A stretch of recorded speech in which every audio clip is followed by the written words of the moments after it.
July 4th, 1187. The barren hills above the village of Hattin near the Sea of Galilee. King Guy of Jerusalem watched in mounting horror as his army, the largest Christian force ever assembled in the Holy Land, stumbled toward annihilation under a merciless sun. Around him, knights in full armour collapsed from heat exhaustion, their horses dying beneath them. Smoke from grass fires set by Muslim forces choked the air. The springs of Hattin, visible in the distance but unreachable, mocked 20,000 thirst-crazed men who had marched without water for nearly 24 hours. On the surrounding heights, Saladin's cavalry circled like wolves, their arrows darkening the sky in waves that struck with the regularity of heartbeats. What the Crusaders didn't understand, what they couldn't have known until it was far too late, was that every step they had taken in the past 3 days had been choreographed by their enemy. The catastrophe unfolding at Hattin wasn't a battle gone wrong. It was the culmination of a psychological masterpiece, a campaign where Saladin had manipulated his enemies' fears, exploited their divisions, and predicted their responses with such precision that the outcome was determined before a single sword was drawn. Within 48 hours, the military power that had held Jerusalem for 88 years would cease to exist. Within 3 months, the Holy City itself would return to Muslim control, and the architect of this triumph would be remembered not as a conqueror, but as a strategist who understood that the greatest victories are won in the mind before they are won on the battlefield. Yusuf ibn Ayyub, known to history as Saladin, was born in 1137 or 1138 in Tikrit, in modern-day Iraq, to a Kurdish family of military administrators. His father, Najm ad-Din Ayyub, served the Zengid dynasty that ruled much of Syria and northern Mesopotamia. Young Saladin grew up in Damascus and Baalbek, receiving an education that combined Islamic theology, Arabic literature and military training. Unlike many medieval commanders who rose through battlefield prowess alone, Saladin's education was comprehensive. He studied the Quran and Hadith intensively, becoming genuinely devout in an era when political and religious authority were inseparable. He learned Persian and Arabic poetry, developing an appreciation for the cultural sophistication that would later distinguish his court. Most importantly, he absorbed the strategic thinking of his uncle, Shirkuh, a brilliant commander under the Zengid ruler Nur ad-Din. Saladin's military apprenticeship came during the complex struggle for control of Egypt in the 1160s. The Fatimid Caliphate in Cairo was collapsing, creating a power vacuum that both the Crusader states and the Zengid dynasty rushed to fill. In 1164, at age 26 or 27, Saladin accompanied his uncle Shirkuh on the first of 3 military expeditions to Egypt. These campaigns were masterclasses in strategic patience and political maneuvering. During the second expedition, in 1167, Saladin distinguished himself by holding Alexandria against a combined Crusader-Fatimid siege for 75 days with minimal forces. He achieved this not through superior strength, but through careful management of resources, strategic deception about his garrison size, and exploiting his enemies' mutual distrust. When relief arrived, Saladin had learned a crucial lesson. A united enemy is dangerous, but enemies who suspect each other can be manipulated into inaction. In 1169, during the third Egyptian expedition, Shirkuh died suddenly after just months as the Fatimid vizier. Saladin, despite being relatively young and facing opposition from older commanders, maneuvered himself into the position through a combination of political skill and support from Nur ad-Din. He inherited a precarious situation, nominal servant of the Sunni Zengid dynasty, actual power in a Shia Fatimid court, surrounded by suspicious emirs and facing potential Crusader invasion. Over the next 2 years, Saladin systematically consolidated power through a combination of force and finesse. He eliminated rivals, restructured the military, and in 1171 ended the Fatimid Caliphate by ordering the Friday prayer be read in the name of the Sunni Abbasid Caliph in Baghdad instead of the Fatimid Caliph. This seemingly symbolic act represented a calculated political masterstroke, aligning himself with orthodox Sunni Islam and gaining legitimacy throughout the Muslim world. When Nur ad-Din died in 1174, Saladin faced the defining choice of his career. He could remain in Egypt as a subordinate to Nur ad-Din's young son, or he could claim power for himself. Saladin chose ambition, but wrapped it in the language of religious duty.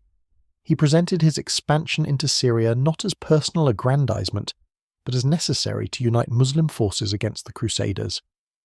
This framing would become his signature political strategy, portraying self-interest as religious obligation.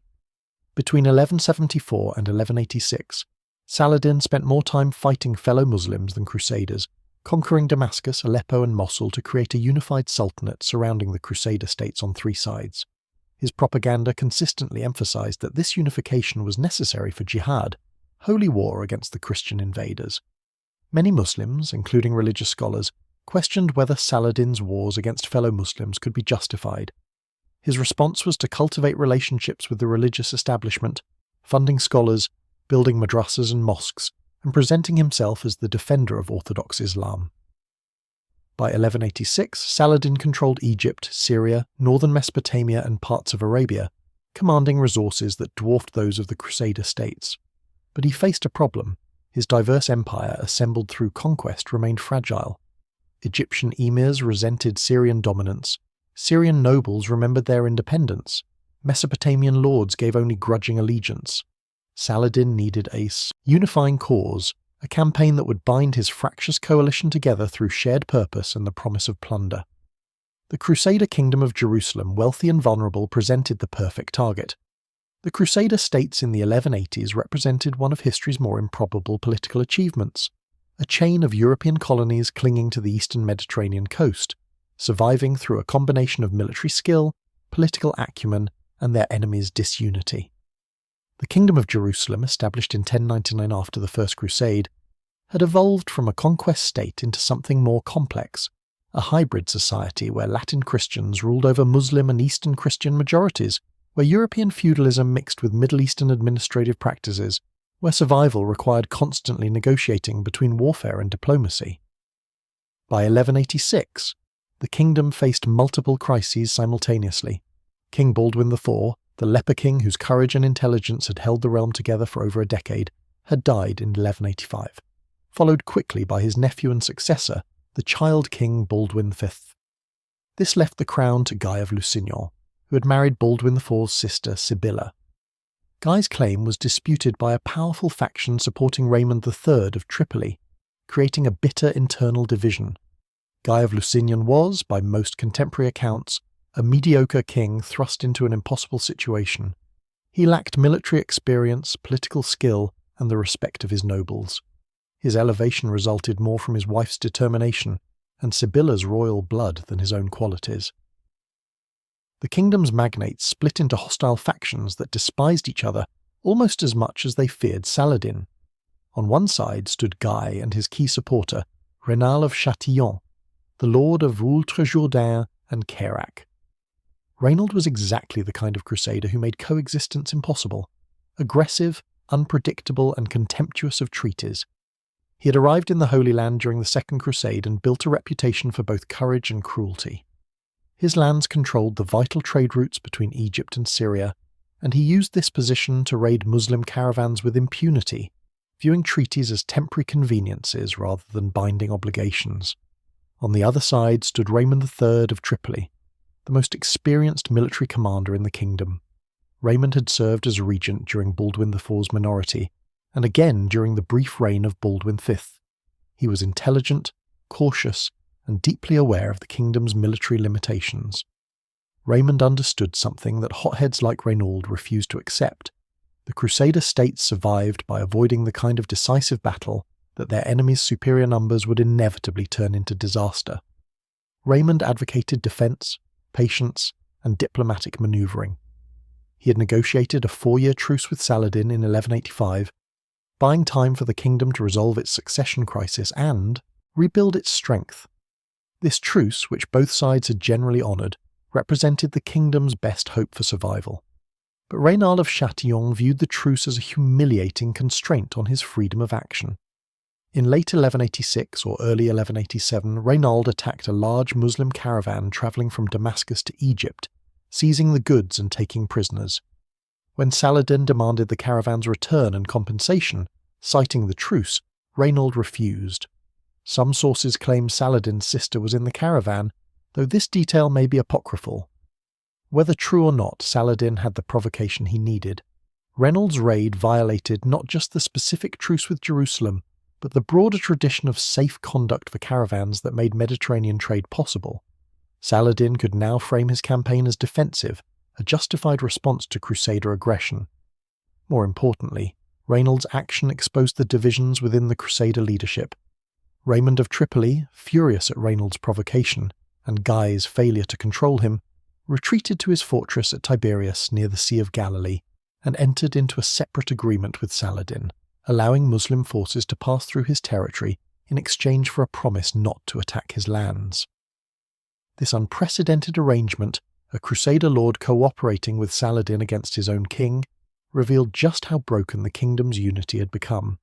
Saladin spent the early months of 1187 mobilizing forces from across his empire. He called upon the emirs of Egypt, Syria, and Mesopotamia to join him for jihad. He requested troops from as far away as Yemen. His propaganda emphasized religious duty, but he also promised plunder and land grants, understanding that spiritual motivation required material incentive to be sustainable. By late spring, Saladin had assembled an army estimated between 20,000 and 30,000 men, the largest force he had ever commanded. The corps consisted of his elite Mamluk cavalry, professional slave soldiers who formed the most effective mounted force in the region. These were supplemented by Kurdish cavalry from his own tribal background, Bedouin light cavalry from the desert regions, Turkmen horse archers from the north, and infantry from Egypt and Syria. His army also included a substantial contingent of volunteers motivated by genuine religious zeal, urban Muslims and Bedouins who saw the campaign as a holy obligation. In early June 1187, Saladin concentrated his forces at Ashtera in the Golan Heights, a strong defensive position with ample water and forage. From here, he could threaten multiple Crusader targets while remaining difficult to attack. His chosen strategy demonstrated sophisticated understanding of his enemy's psychology and political dynamics. Saladin's plan was elegant in its simplicity and devastating in its execution. He would provoke the Crusaders into abandoning their defensive positions by threatening something they could not ignore, then destroy them in the field where his superior numbers and mobility would prove decisive. The key was choosing the right target and timing the provocation perfectly. On June 30th, Saladin detached a force of about 7,000 cavalry under the command of his son Al-Afdal and sent them on a raid toward Tiberias. Their orders were specific: avoid major engagements with Crusader forces, but engage in highly visible destruction that would provoke a response. The raid was designed as bait, and it required just enough aggression to be provocative without being so dangerous that it achieved actual strategic objectives that might satisfy the Crusaders. On July 1st, this raiding force encountered a Crusader reconnaissance force near Crescent. Despite being heavily outnumbered, the Crusader commander Gerard de Ridefort, Grand Master of the Knights Templar, ordered an immediate attack. The resulting engagement was a massacre. Of approximately 150 Crusader knights and sergeants, only Gerard and 2 others escaped. This minor tactical victory for Saladin achieved crucial psychological effects. It demonstrated that Muslim forces could defeat Crusader cavalry in the field, boosting morale among Saladin's troops while shaking Crusader confidence. More importantly, it humiliated Gerard de Ridefort, who would arrive at the Crusader War Council days later desperate to redeem himself through aggressive action. Meanwhile, King Guy faced an impossible decision. He had summoned the full feudal levy of the kingdom, stripping garrisons from castles and cities to assemble an army of approximately 20,000 men, including perhaps 200 knights and 15,000 to 18,000 infantry. This force represented essentially the entire military power of the kingdom. Losing it would mean losing everything. Guy's army concentrated at the Springs of Sephoria, a strong defensive position about 17 miles west of Tiberias. Sephoria offered abundant water, defensible terrain, and reasonable proximity to multiple potential Muslim targets. Classical Crusader defensive strategy, developed through 80 years of experience, dictated that this army should remain at Sephoria, forcing Saladin either to attack them in a strong position or to disperse his forces for siege operations, which would make his army vulnerable to counterattack. Raymond of Tripoli, the kingdom's most experienced commander, forcefully advocated this approach. He argued that Saladin's large army could not remain concentrated for long. Logistical constraints, the need to feed tens of thousands of men and horses, would eventually force either dispersion or withdrawal. If the Crusaders remained on the defensive, time would work in their favour. but Saladin understood his enemies' political dynamics better than they understood themselves. On July 2nd, he personally led the main body of his army to Tiberias and besieged the city. Tiberias was held by Raymond's wife, Esquiva of Bures, with a small garrison. The city itself fell quickly, but the citadel held out, with Esquiva and her household under direct attack. Saladin had created the perfect provocation. He was besieging the wife of the kingdom's leading baron in her own castle. Medieval honour culture made responding to this situation not optional. Failure to relieve a noble lady under siege would be seen as cowardice and dishonour, particularly given that her husband, Raymond, was right there with the army. That evening Guy convened a war council in his tent at Sephoria. The debate that followed would determine the fate of the kingdom. Raymond of Tripoli spoke first and with surprising force, given that his own wife was under siege. He argued that Saladin wanted them to march to Tiberias. The route crossed waterless terrain under the full heat of summer. A heavily armoured army burdened with infantry could not make the march in one day, and would have to camp without water. This would give Saladin every advantage, attacking a thirst-weakened, demoralised force in terrain of his choosing. Raymond argued that Tiberias, even with his wife inside, should be sacrificed. The citadel could hold for days. Saladin's army would eventually exhaust its supplies and have to withdraw or divide forces. If the Crusaders remained at Sephoria, they could respond to wherever Saladin moved next from a position of strength. Raymond's counsel was militarily sound, but politically toxic. He was asking the king to abandon his wife to save the kingdom. In medieval honour culture, this was almost unthinkable. Gerard de Ridefort, the Grand Master of the Templars, spoke next. Still burning with humiliation from his defeat at Crescent, Gerard argued passionately for immediate advance. He accused Raymond of cowardice, implied that his separate treaty with Saladin indicated treasonous sympathies, and appealed to the chivalric honour that demanded the relief of a lady in distress. Other voices joined Gerard's position. Raynal of Châtillon, whose raid had started this crisis, argued for action.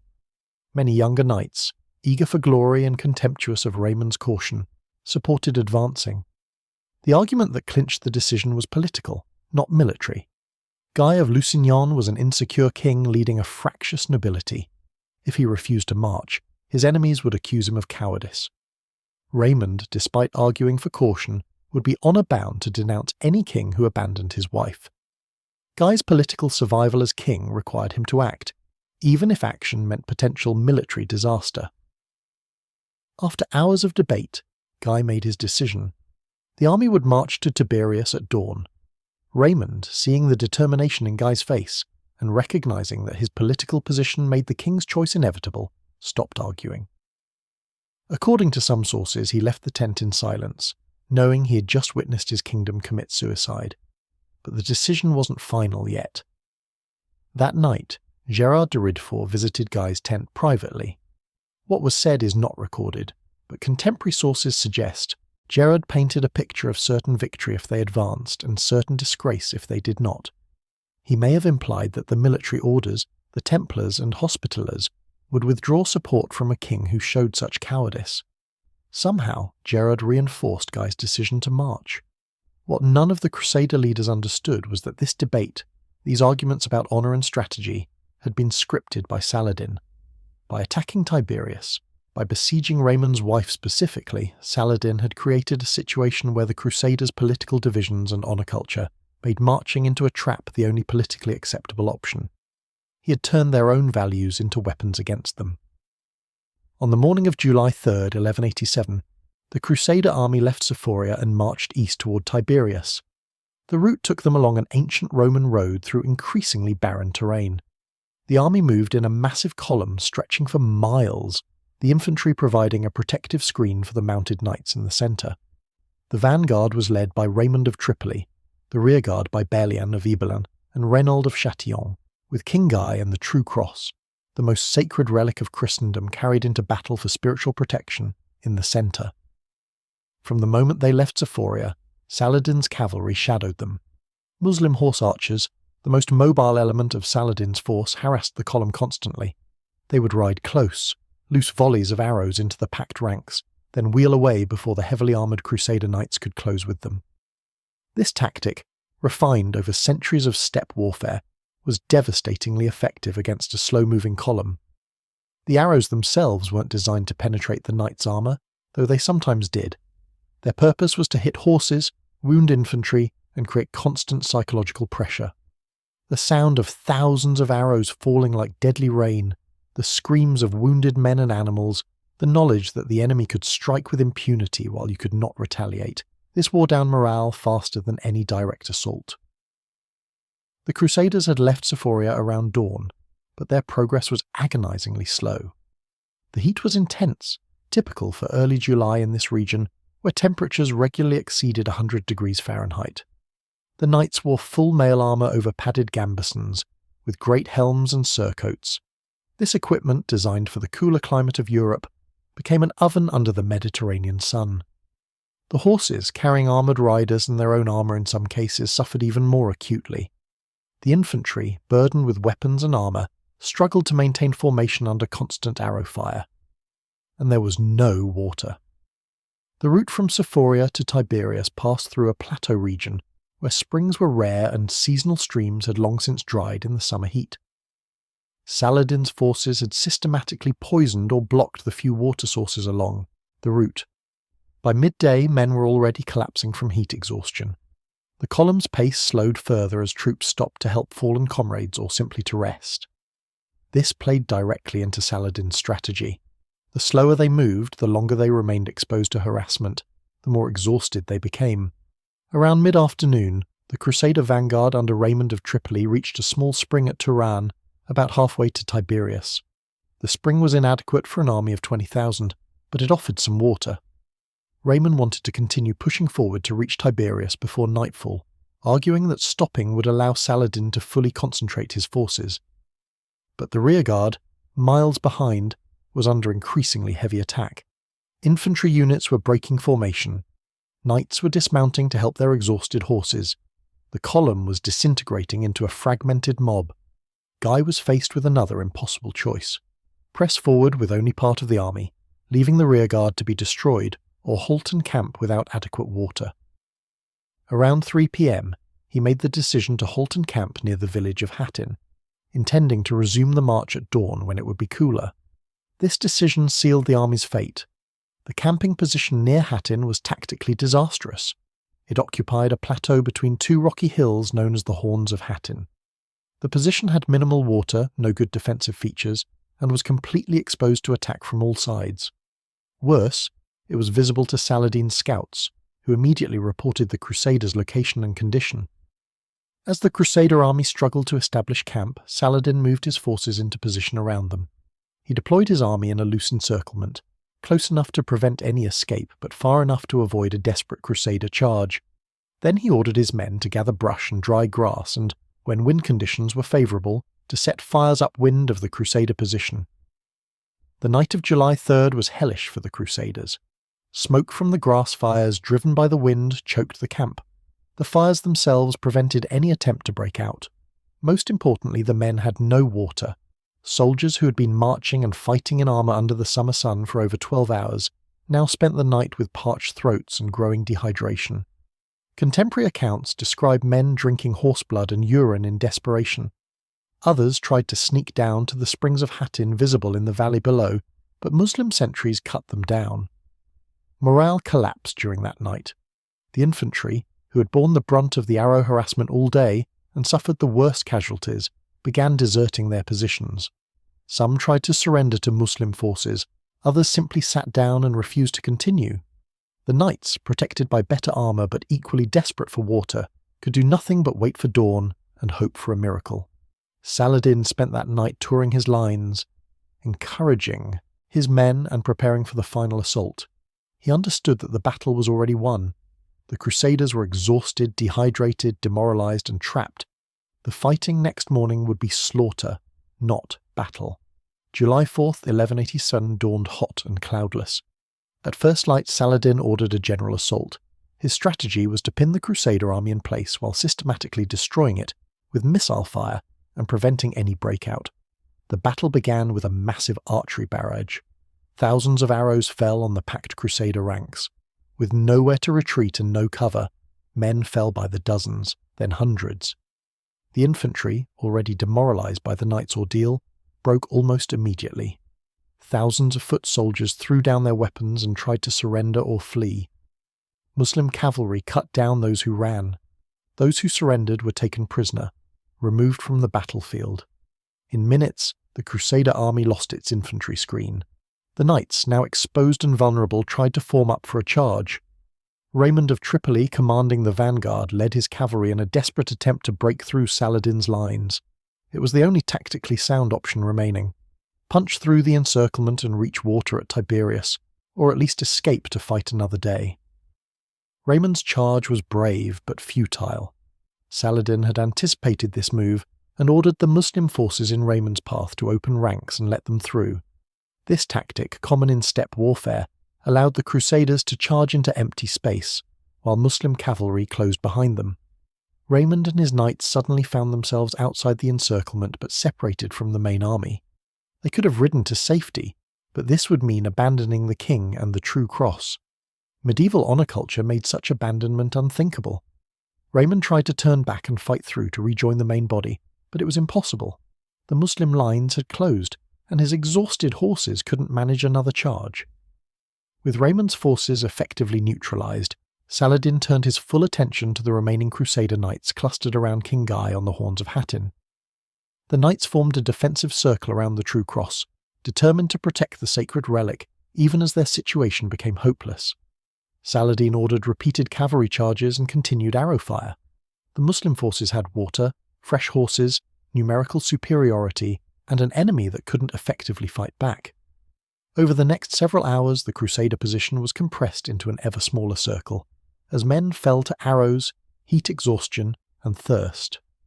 Guy, desperate to rally his men, ordered the royal tent erected on the hilltop, a visible symbol that the king still stood.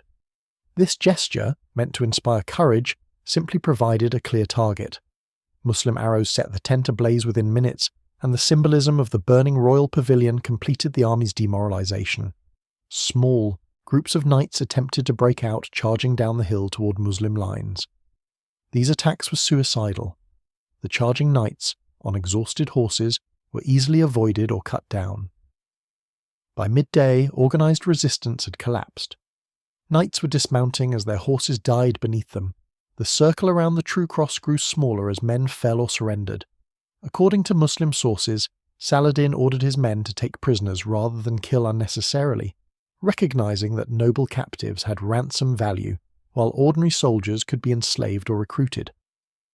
Around noon, King Guy's position was overrun. The king himself, Reynald of Châtillon, the Grand Masters of both military orders, and the remaining senior nobles were captured. The true cross, this sacred relic that was supposed to guarantee divine protection, fell into Muslim hands. Its loss was seen by contemporaries as divine judgment on the Crusaders' sins. The Battle of Hattin was over. The casualties were staggering. Of approximately 20,000 Crusaders who had marched from Sephoria, perhaps 3,000 escaped, mostly from Raymond of Tripoli's vanguard. About 15,000 to 17,000 were killed or captured. The kingdom's entire military force, gathered at terrible cost by stripping garrisons from every castle and city, had been annihilated in less than 48 hours. Saladin's casualties were comparatively minimal, perhaps a few hundred killed and wounded. The disparity reflected not just numerical superiority, but the complete tactical and strategic dominance Saladin had achieved through psychological manipulation and exploitation of terrain. After the battle, Saladin established his tent and ordered the noble prisoners brought before him. What happened next revealed the calculated nature of his strategy and the depth of his understanding of psychological warfare. King Guy and the captured nobles were given water and refreshments. Saladin treated them with elaborate courtesy, emphasizing that he was a civilized ruler bound by the conventions of war. This mercy had political calculation behind it. Guy of Lusignan as king had significant ransom value. The Grand Masters of the military orders could potentially be exchanged for important Muslim prisoners. Other nobles similarly represented valuable commodities. But when Reynald of Châtillon was brought forward, Saladin's demeanour changed completely. He accused Reynald of breaking treaties, attacking caravans, and specifically of insulting the Prophet Muhammad. Whether Reynald had actually made the alleged insulting remarks is debated by historians, but Saladin needed Reynald to serve as an example. Saladin personally struck Reynald with his sword, then ordered his guards to behead him. The execution was performed immediately in front of the other prisoners. This calculated act of violence sent multiple messages simultaneously. It demonstrated that Saladin's mercy had limits and was contingent on respect for treaties and Islamic honour. It terrified the other prisoners into cooperation. It satisfied his own soldiers' desire for vengeance. And it removed from the board the one Crusader noble who had consistently sabotaged diplomatic solutions through aggressive action. After Reynald's execution, Saladin ordered the captured knights of the military orders, the Templars and Hospitallers, separated from other prisoners. These men, bound by religious vows to fight Muslims, could not be ransomed or negotiated with. They would remain enemies until death. Saladin offered them conversion to Islam or execution. Almost all chose execution. About 200 Templar and Hospitaller knights were beheaded over the following days. This mass execution was both practically and symbolically significant. Practically, it removed trained, experienced warriors who could never be turned. Symbolically, it demonstrated that Saladin's jihad was genuine, not merely political. The strategic consequences of Hattin unfolded with devastating speed. With the kingdom's army destroyed, Saladin's forces encountered minimal resistance as they swept through the Crusader territories. Tiberias surrendered on July 5th, the day after Hattin. Saladin, true to his word, allowed Raymond of Tripoli's wife Ashiva to leave unharmed with her household, a gesture of magnanimity calculated to encourage other garrisons to surrender rather than face siege. Acre, the most important port in the kingdom, fell on July 10th after token resistance. Toron surrendered July 20th. Sidon and Beirut fell shortly after. Jaffa resisted briefly before capitulating. Ascalon, one of the strongest fortresses, held out until September 4th before surrendering under generous terms.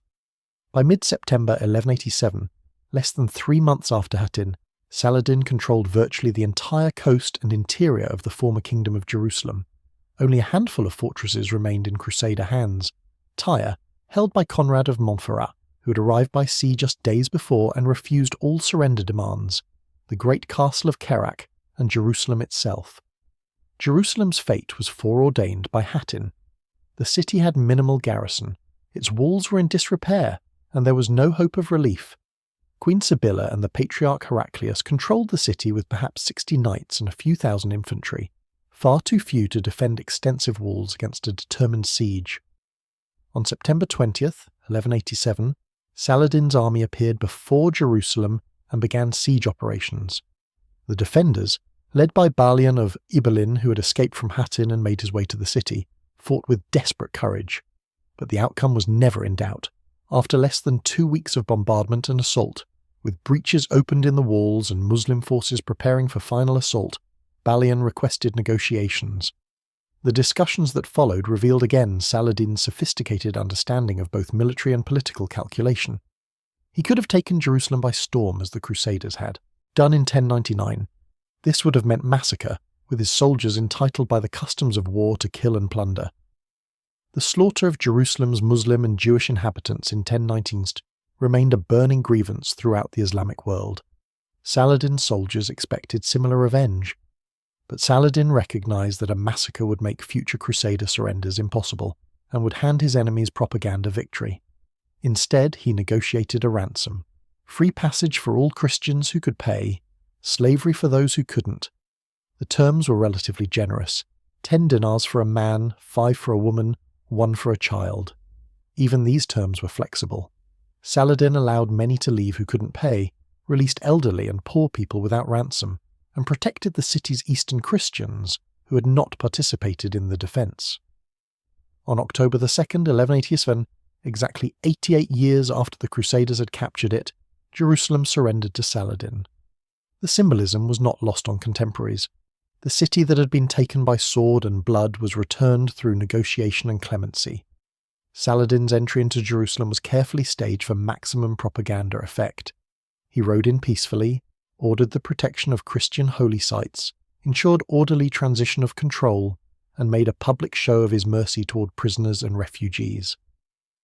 The great cross that had been mounted atop the dome of the rock, symbolizing Christian control of the Islamic holy site, was removed. The dome and Al-Aqsa Mosque, which had served as Templar headquarters, were ritually purified and returned to Muslim worship. But churches were not destroyed, and Christian pilgrims were told they could continue visiting holy sites under Muslim rule.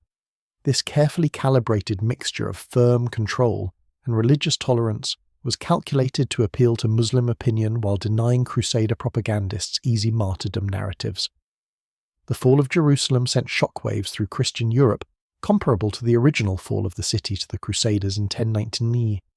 Pope Urban III reportedly died of grief upon hearing the news. His successor, Gregory VIII, immediately proclaimed a new crusade. The response was overwhelming. 3 of Europe's greatest monarchs took the cross: Frederick Barbarossa of the Holy Roman Empire, Philip II of France, and Richard I of England. The Third Crusade would take years to organise and execute, buying Saladin crucial time to consolidate control. But Saladin's greatest achievement wasn't the military conquest. It was the political and psychological transformation he had accomplished. He had united squabbling Muslim emirates into an effective coalition. He had presented himself as the champion of orthodox Islam, while pursuing pragmatic political objectives. He had defeated the Crusaders not through superior military technology or tactics, but through superior strategy and understanding of his enemy's weaknesses. Most importantly, he had destroyed the myth of Crusader military invincibility that had dominated the region for nearly a century. The strategic genius of Saladin's Hattin campaign becomes clear when examining each decision point. His choice to attack Tiberias specifically was calculated to exploit Crusader political divisions and honour culture. A different target, any other castle or city, could have been abandoned without severe political consequences for King Guy. But Tiberias was the castle of Raymond of Tripoli's wife, making it politically impossible to ignore. The timing of the attack in early July ensured maximum heat and minimum water availability on any march route from Crusader positions. An attack in spring or fall would have given the Crusaders more tactical options. The raid at Crescent that preceded the main campaign served to humiliate Gerald de Riedfort and make him desperate for redemptive victory, ensuring he would argue for aggressive action. Saladin's deployment of forces during the march to Tiberias demonstrated sophisticated understanding of operational warfare. He didn't commit to decisive battle until the Crusaders were in the worst possible position. His cavalry harassment wore down the enemy while preserving his own strength. By forcing the Crusaders to camp without water at Hattin, he ensured that the actual battle would be a formality. The treatment of prisoners after Hattin showed calculated brutality and mercy, deployed for specific purposes. Nobles were spared and treated well to encourage future surrenders and potentially gain ransom. Military order knights were executed to remove irreconcilable enemies and satisfy his soldiers' demand for vengeance. Reynald of Chatillon was personally killed to make an example, and to demonstrate that treaty breakers would face ultimate consequences. The rapid conquest of Crusader territories after Hattin reflected careful preparation and psychological pressure. Saladin offered generous surrender terms to encourage capitulation, understanding that every fortress taken without siege saved time, casualties, and resources. Garrisons that might have resisted for months surrendered within days, because Hattin had demonstrated that no relief force existed and resistance was futile. The negotiated surrender of Jerusalem rather than a bloody assault was perhaps Saladin's most sophisticated political calculation. A massacre would have been militarily unnecessary, strategically counterproductive, and would have damaged his carefully cultivated image as a just and merciful ruler. By showing restraint when he had overwhelming power, Saladin created a narrative of magnanimity that resonated throughout both the Muslim and Christian worlds. Contemporary Christian chroniclers, even while lamenting the loss of Jerusalem, praised Saladin's conduct. This was propaganda victory of the highest order, getting your enemies to acknowledge your virtue even in defeat. The contrast with the Crusader capture of Jerusalem in 1099 was deliberate and pointed. When the First Crusade took the city, the victorious Christians massacred most of the Muslim and Jewish inhabitants. Contemporary accounts describe blood running ankle-deep in the streets. The Crusaders saw this as righteous vengeance and divine justice. The Muslim world remembered it as barbarism and atrocity. When Saladin retook Jerusalem, he consciously chose a different path. His mercy was partly genuine religious conviction. Islam's rules of war prescribe protection for non-combatants and people of the book, but it was also calculated to demonstrate Muslim civilization's superiority to Christian barbarism.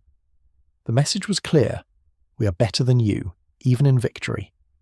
Saladin's treatment of Christian refugees from Jerusalem further demonstrated his strategic thinking. He could have enslaved everyone who couldn't pay ransom, as was his right under contemporary law. Instead, he released thousands without payment and provided safe conduct to Christian territories. This generosity served multiple purposes. It created favourable impression among potential enemies, reducing their motivation to fight to the death in future encounters. It demonstrated to his own followers and to the wider Muslim world that the campaign was about justice and religious duty, not mere conquest and plunder. And practically, it cleared Jerusalem of a potentially hostile population, without the logistics and security problems of managing tens of thousands of prisoners or slaves. However, Saladin's position after Jerusalem was not as secure as it might appear. His coalition remained fragile, held together by shared religious purpose and the promise of continued victories. The emirs who contributed troops to his army expected rewards, land grants, plunder, prestigious positions.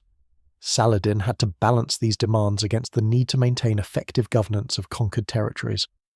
The arrival of the Third Crusade would test whether his political and military system could withstand a sustained counteroffensive by Europe's greatest warriors.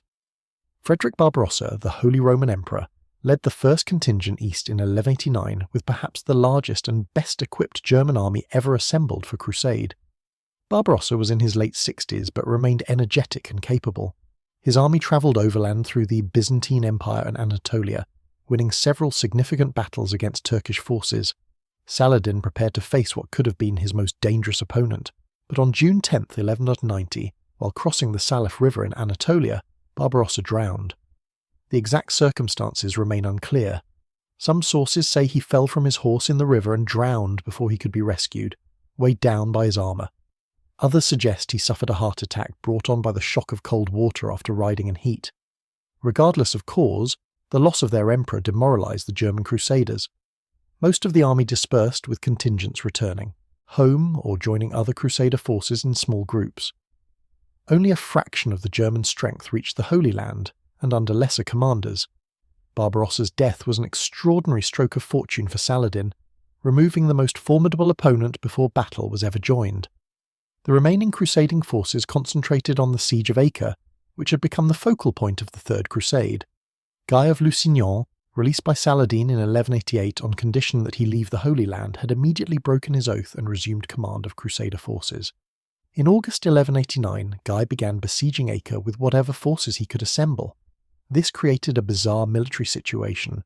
The Crusaders besieged Acre, while Saladin's army besieged the besiegers from outside. For nearly 2 years, this double siege continued, with both sides receiving reinforcements. Philip II of France arrived in April 1191 with fresh troops and siege equipment. Richard III of England arrived in June 1191 with the largest and most professional fighting force. Richard, known as the Lionheart, was perhaps the finest military commander of his generation. At 33, he had spent most of his adult life at war, and developed both tactical brilliance and strategic ruthlessness. His arrival transformed the military situation. Richard immediately took command of the siege operations, systematically targeting Acre's fortifications with heavy siege engines. On July 12, 1191, after a final devastating bombardment, Acre surrendered.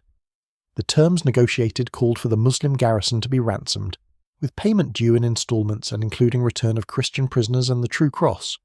But when Saladin delayed the first payment, arguing over terms, Richard made a decision that revealed the darker side of medieval warfare. On August 20th, 1191, Richard ordered the execution of approximately 2,700 Muslim prisoners from Acre's garrison. The massacre was carried out in view of Saladin's army, which was positioned outside the city unable to intervene. The execution served multiple purposes for Richard. They eliminated prisoners who required guards and supplies. They sent a message that delays and negotiations would not be tolerated. They freed his army to march south without leaving a hostile garrison in their rear, and they were vengeance for Saladin's execution of Templar and Hospitaller prisoners after Hattin. The massacre shocked both Muslim and Christian observers, but it accomplished Richard's military objectives.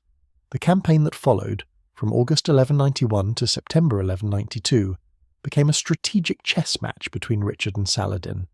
Richard marched south along the coast toward Jerusalem, maintaining contact with his fleet for supplies and protecting his right flank with the sea. Saladin shadowed this march with his main army, seeking opportunities to attack while avoiding the kind of decisive battle where Richard's heavy cavalry might prove overwhelming. On September 7th, 1191, the two armies met at Arsuf, about 30 miles north of Jaffa. The Battle of Arsuf was, in many ways, the inverse of Hattin. Saladin attacked a Crusader army on the march, attempting to break their formation with cavalry charges and archery. But Richard's forces maintained discipline, marching in tight formation with infantry protecting the knights. When Saladin's forces were fully committed, Richard unleashed his heavy cavalry in a devastating countercharge that shattered the Muslim lines. Arsuf was a clear tactical victory for the Crusaders, demonstrating that Saladin's forces could be beaten in direct engagement by well-commanded European armies. But strategically, the battle changed little. Saladin's army withdrew in good order, and the strategic situation remained deadlocked. Richard pushed on toward Jerusalem, but Saladin had prepared a defence in depth. Every fortress was garrisoned, every water source controlled or poisoned, the countryside stripped of supplies. In December 1191 and January 1192, Richard's army approached Jerusalem twice but turned back both times. The military logic was compelling. Even if the Crusaders took Jerusalem by storm, they couldn't hold it. The city was too far from the coast, too difficult to supply, and too exposed to Muslim counterattack. Any garrison left in Jerusalem would face the same fate that had befallen the kingdom's army at Hattin: isolation, siege, and eventual destruction. Richard understood what many zealous Crusaders did not, that taking Jerusalem would be militarily meaningless without the capacity to defend it permanently. Saladin understood the same calculation. He didn't need to defeat Richard in battle. He simply needed to make holding Jerusalem impossible through strategic positioning and control of resources. The two commanders, despite being enemies, shared a recognition of military realities that transcended religious propaganda. The Third Crusade ended not with climactic battle, but with negotiated settlement. The Treaty of Jaffa, concluded in September 1192, represented pragmatic acknowledgement of military stalemate. The Crusaders retained a coastal strip from Tyre to Jaffa, ensuring continued European presence in the Holy Land. Jerusalem remained under Muslim control, but Christian pilgrims received guaranteed access to holy sites. Both sides retained major strongholds, and a 3-year truce prevented immediate resumption of warfare. Richard returned to Europe in October 1192, never having entered Jerusalem.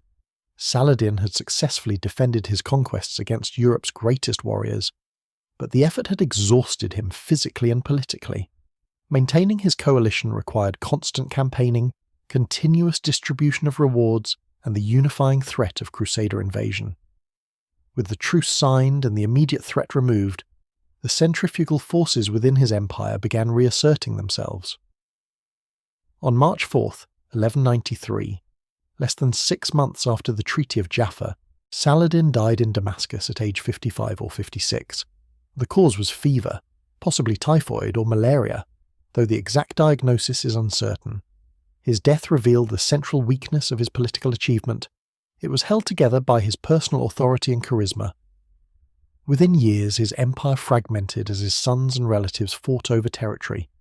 The Ayyubid dynasty he founded would continue for decades, but never with the unity and purpose Saladin had briefly achieved. Saladin's legacy was immediately contested and remains debated by historians. Muslim sources, written largely by court scholars and propagandists, portrayed him as the perfect Islamic ruler: pious, just, generous, and victorious. These accounts emphasized his religious devotion, his construction of mosques and madrasas, his personal asceticism despite controlling vast wealth, and his mercy toward defeated enemies. This idealized image served the political purposes of the Ayyubid dynasty and the religious establishment that supported it. Christian sources from the Crusader period, while recognizing Saladin as a formidable enemy, presented a more complex picture. They acknowledged his military skill and, unusually for medieval accounts of Muslim leaders, often praised his chivalry and honor. The fact that Christian chroniclers found it necessary to explain why a Muslim could possess knightly virtues reveals the propaganda challenge Saladin posed. He was too admirable to fit comfortable stereotypes of Muslim barbarism. Later, European writers, particularly during the Romantic period, elevated Saladin to mythic status as the embodiment of chivalric virtue, sometimes portraying him as more honourable than Christian knights. This romanticisation served European literary and political purposes, but obscured the calculating pragmatism behind Saladin's actions. Modern historians have worked to separate the historical Saladin from centuries of mythology.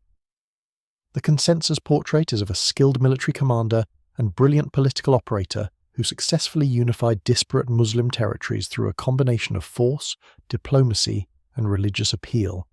His military achievements, while significant, were built on advantages of resources and numbers rather than tactical or technological innovation. His greatest victories came from strategic positioning and psychological manipulation rather than battlefield genius. The Hattin campaign specifically demonstrates Saladin's true strengths. He didn't win through superior weapons, tactics, or even necessarily superior generalship in direct engagement.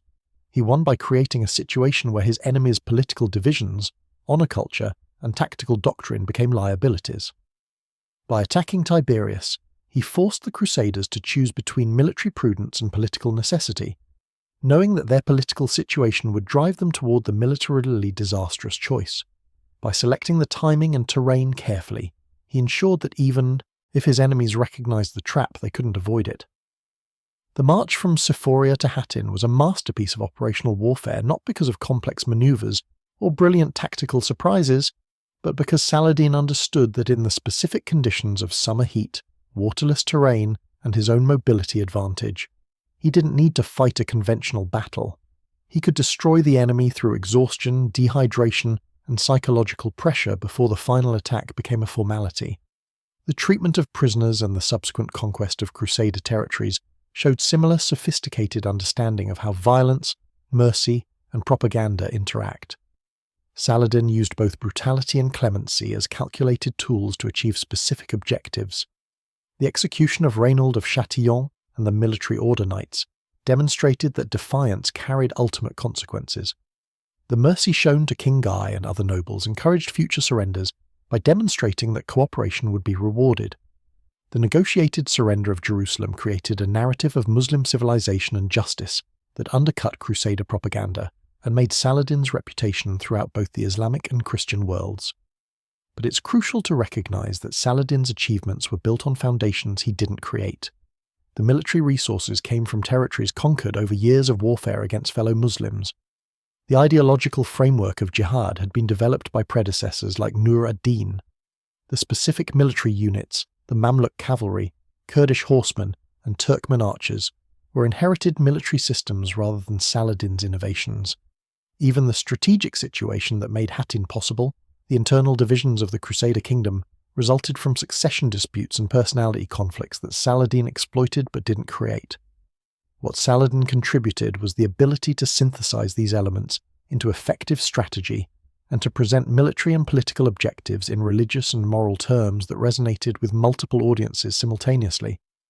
The long-term consequences of Hattin and the loss of Jerusalem were profound for both Christian and Muslim worlds.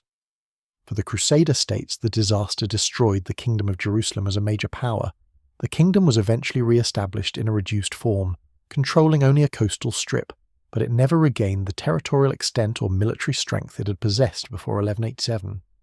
The catastrophe prompted the Third Crusade and subsequent crusading efforts, but also generated deep skepticism about crusading among many Europeans who recognized the enormous cost in lives and resources for uncertain gains. The loss of Jerusalem remained an open wound in Christian consciousness, but the practical reality was that European states increasingly focused their military efforts closer to home.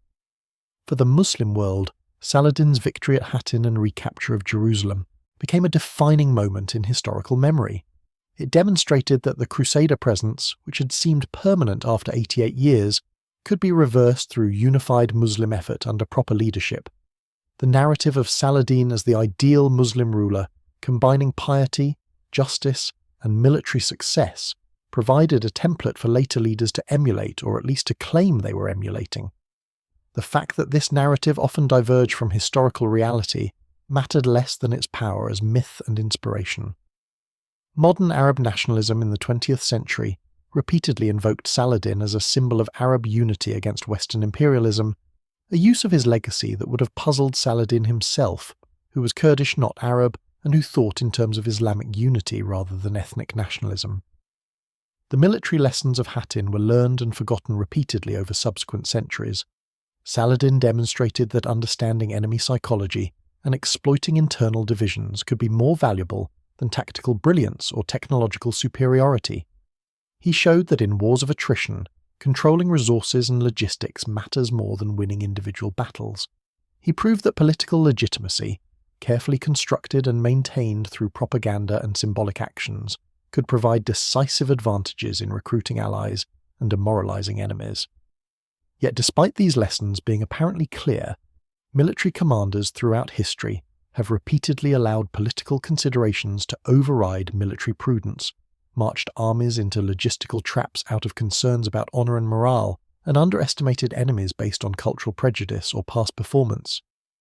The personal qualities that enabled Saladin's success, patience, strategic thinking, ability to maintain focus on long-term objectives while managing immediate tactical challenges, political skill in managing fractious coalitions, and the capacity to present self-interest in morally compelling terms, remain relevant to leadership in any era.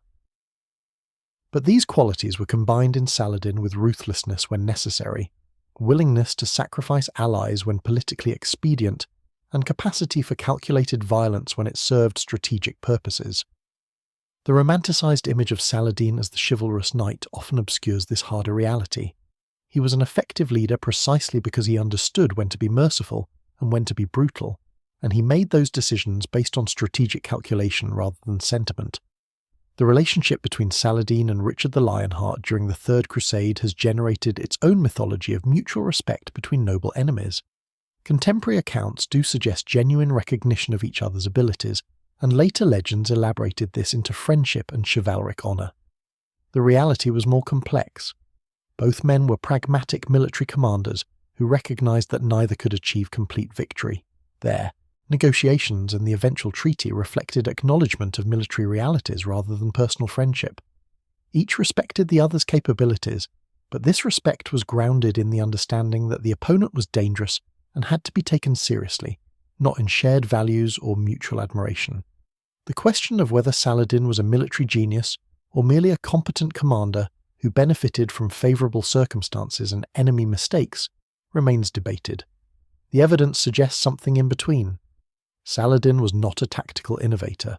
His armies used conventional weapons and tactics. He didn't develop new military technologies or revolutionary battlefield techniques. In direct engagement against well-commanded European forces, as at Arsuf, his armies could be beaten decisively. But Saladin excelled at operational and strategic warfare, choosing when and where to fight, creating situations where his advantages could be maximised and his weaknesses minimised, using psychological pressure and logistical constraints to defeat enemies before battle was joined. The Hattin campaign demonstrates these strengths perfectly. It's worth considering what would have happened if the Crusaders had made different decisions at key points. If Guy of Lusignan had followed Raymond of Tripoli's advice and remained at Sephoria, Saladin would have faced difficult choices. He couldn't maintain his army indefinitely at Tiberias without exhausting supplies. He would have had to either disperse forces for siege operations, making them vulnerable to Crusader counterattack, or withdraw entirely, which would have been politically damaging to his authority and the jihad narrative he had constructed. The defensive strategy Raymond advocated might well have succeeded in forcing Saladin into a less advantageous position. But this assumes political constraints didn't exist. Guy's decision to march wasn't primarily military, but political. As an insecure king facing hostile nobles, he couldn't afford to appear cowardly by refusing to relieve a lady in distress. The political dynamics that Saladin understood and exploited made the militarily prudent decision politically impossible. Similarly, if the Crusaders had managed to maintain discipline during the march to Tiberias, if they had pushed through to water despite harassment, the outcome might have been different. But this too assumes capabilities that exceeded what was realistic for a medieval army in those specific conditions. The combination of heat, terrain, enemy harassment and lack of water created conditions where maintaining cohesion and morale was nearly impossible, regardless of command quality.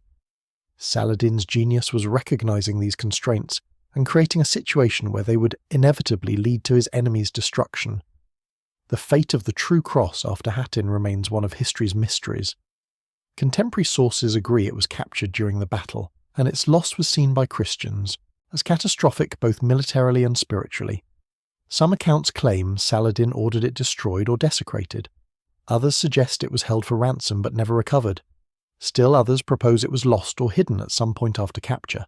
No credible source reports its recovery, and its fate after July 1187 remains unknown. The symbolic importance of this loss to Christian morale cannot be overstated. The relic had been carried into battle as a guarantee of divine protection. Its capture suggested that God had abandoned the Crusaders, undermining the religious justification for their presence in the Holy Land. The impact of Hattin on individual lives beyond the great nobles and kings is harder to trace but was certainly devastating. The thousands of common soldiers killed or captured represented not just military losses, but personal tragedies for families throughout the Crusader states and Europe. The disruption of trade, the loss of land and income for the Frankish nobility and the settler population, the enslavement of prisoners who couldn't be ransomed, all these created cascading effects throughout society. Muslim populations in reconquered territories faced their own disruptions as Saladin's forces imposed new administrations, and his coalition partners demanded rewards in land and position. In the final analysis, the Battle of Hattin and the subsequent loss of Jerusalem represent one of history's most complete strategic victories. Saladin achieved all his objectives, destroying enemy military power, conquering territory, recapturing Islam's third holiest city, establishing his reputation and political legitimacy, and shifting the balance of power in the Eastern Mediterranean decisively in favour of Muslim states. He accomplished this not through superior military technology or revolutionary tactics, but through patient strategic preparation, exploitation of enemy weaknesses, and creating conditions where his advantages in resources and numbers could be brought to bear decisively. The campaign demonstrated timeless principles of warfare and strategy that remain relevant centuries later. Know your enemy, not just their military capabilities, but their politics, psychology, and internal divisions. Choose the battlefield carefully, creating situations where your strengths matter and your weaknesses are minimized. Understand that logistics and resources often matter more than tactical brilliance. Recognize that political considerations drive military decisions, and that exploiting enemy political constraints can be more effective than defeating their armies. Use violence and mercy as calculated tools to achieve strategic objectives. Control the narrative, ensuring that your actions are interpreted in ways that support your political and military goals. For the Crusaders gathered at Sephoria on the evening of July 2nd, 1187, these lessons came too late. They marched toward Tiberias and into history, their decisions predetermined by political constraints and honour culture that Saladin understood better than they understood themselves. The springs of Hattin, visible but unreachable, became a metaphor for the false hope that had driven the crusading movement. Jerusalem always just out of reach, promised by faith but denied by the harsh mathematics of logistics, geography and strategic reality. On the horns of Hattin, under the July sun, those mathematics were written in blood and exhaustion, and ultimately in the collapse of the Kingdom of Jerusalem. Saladin's victory was complete, but it was also temporary. The Crusader presence in the Holy Land would continue for another century. Jerusalem would change hands again. The conflicts between Christian and Muslim powers would continue through changing forms until the present day. But in July 1187, on those barren hills above the Sea of Galilee, one moment of strategic brilliance changed the course of history and demonstrated that wars are won in the mind before they are won on the battlefield. The Crusaders had laughed at the idea that Saladin could unite the Muslim world and challenge their military supremacy. They stopped laughing at Hattin. By then, it was far too late.